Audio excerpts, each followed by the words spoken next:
Sa gitna po ng malawakang paghahanap sa kanya, mas nauna pang ang isinuko ng puganting si Atong Ang kanyang mga sariling baril kaysa po sa kanyang sarili. 5 baril ang isinuko po ni Atong Ang sa Mandaluyong City Police sa pamamagitan po ng kanyang legal counsel matapos bawiin ang kanyang lisensya.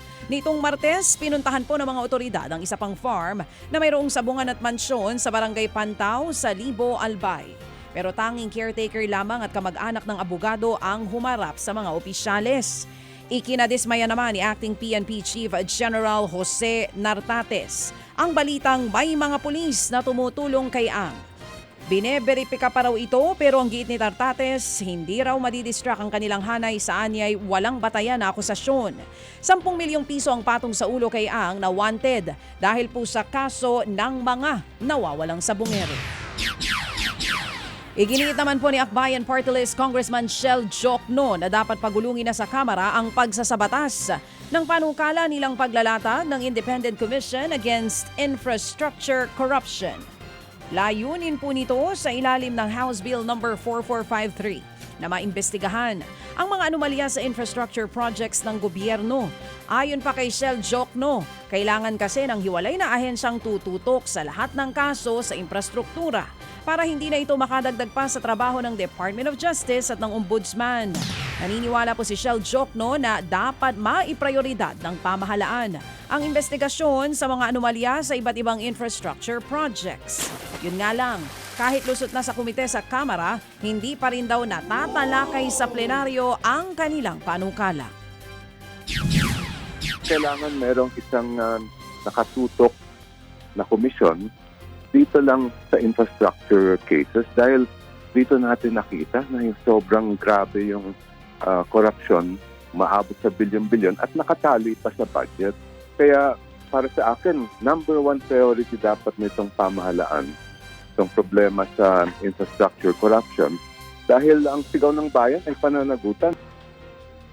Yan nga po ang tinig ni Akbayan Party List Congressman Shel Jokno. Samantala, sa ilalim naman po sa 7 araw na quarantine ang dating senador na si Bong Revilla at ang 4 pa na kapwa akusado sa New Quezon City Jail, dyan po yan sa Payatas.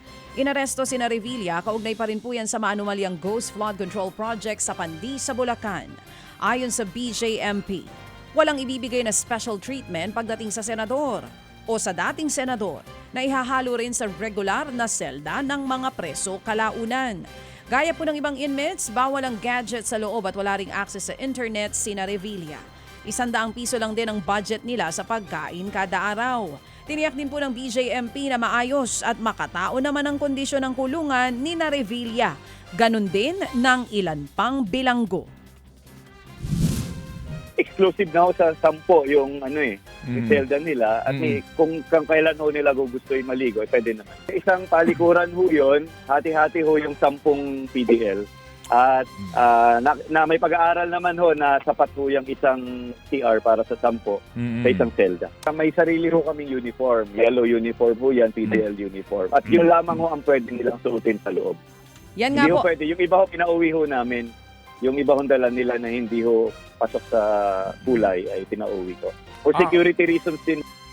Yan nga po ang tinig ni BJMP spokesman, Jail Superintendent J. Rex Bustinera. Oo. Isa rin sigurong dapat ipaliwanag nila, no? Kasi sinasabi nila, hindi nila papayagan magpasok ng gadget, cellphone, etong si Revilla at ang iba pang mga akusado. Pero naaalala mo ba, baby, si Vitaly Zorovetsky, yung Russian vlogger na nag-post po sa kanyang account at sinasabi, gagawa ng documentary tungkol sa naging experience niya dito sa mga kulungan sa Pilipinas. So paano siya nakagawa ng documentary? Nasa kanya po yung mga ilang videos kung bawal magpasok ng cellphone sa loob.